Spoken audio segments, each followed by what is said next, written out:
All right, let's dive right into a pretty provocative idea. What if some of those health foods you really trust, the ones you go out of your way to eat, are actually having an effect on your body that you never ever intended?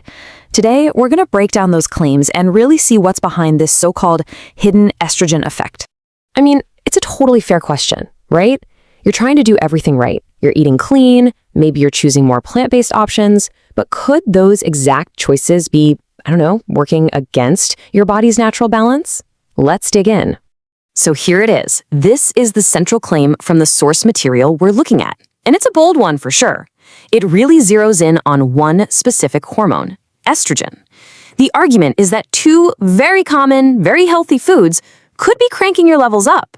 So yeah, let's unpack that. Okay, first things first. Let's tackle this idea of the healthy food myth.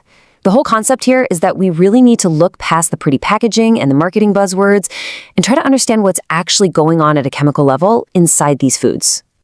You know what I'm talking about. The health halo. It's that glow a food gets when everyone just decides it's universally good for us. But the argument we're exploring here is that we need to look a little closer. Just because something is natural or plant-based doesn't automatically mean all of its compounds are going to line up perfectly with every single person's hormonal health goals. So what is this hidden compound that's at the center of this whole debate? Let's get specific, because we're talking about something called plant estrogens. So what in the world are plant estrogens, or if you want to get fancy, phytoestrogens? Well, they're compounds found completely naturally in plants. The whole key here is their chemical structure. See, their shape is so darn similar to our body's own estrogen that they can actually slot right into our estrogen receptors. It's kind of like having a copycat key that just happens to fit the same lock. Okay, so why does that even matter? Why should we care? Well, according to the source, when these little imposter compounds take up space in our estrogen receptors, they can start to mess with our natural hormonal rhythm. The big concern being raised is the potential impact on male hormones, suggesting that too many of these plant-based compounds could throw the body's natural balance out of whack. All right, so we've covered the what and the why. Now it's time to get to the which. Which specific foods does the source material actually flag as the main culprits here? And here they are. Soy and flax seeds. What's kind of wild is just how common these are, especially in so-called healthy diets. I mean, soy is a huge cornerstone of plant-based eating. Think tofu, edamame, soy milk. And flax seeds, people add those to smoothies and cereals specifically for their health benefits. Yet the source we're looking at points to both of them as major sources of these plant estrogens.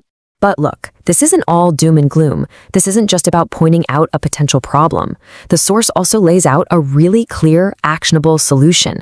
So let's pivot from the problem to what you can actually do about it. And the solution is broken down into this simple 3-step swap. It's pretty straightforward. First, you just identify where soy and flax might be hiding in your diet. Second, you replace them with some really specific alternatives. And that third step, cleans, well, that's what's supposed to happen next. You're just helping your body do its natural job of managing and clearing out any excess estrogen. So what's the secret sauce here? How does this swap even work? It really boils down to one word: fiber. The solution isn't just about avoiding certain foods, it's about actively adding foods that are packed with fiber. The thinking is that fiber is absolutely crucial for healthy digestion and elimination, which in turn helps your body process and get rid of stuff it doesn't need, like excess estrogen. So what are these amazing fiber-rich swaps? Well, they're probably things you already have in your pantry right now: lentils, chickpeas, and beans. The whole point is that these are super versatile, they're inexpensive, and they are loaded with the kind of fiber that this source material says will support this whole hormonal harmony plan. Okay, so let's pull all these pieces together into a simple, practical plan.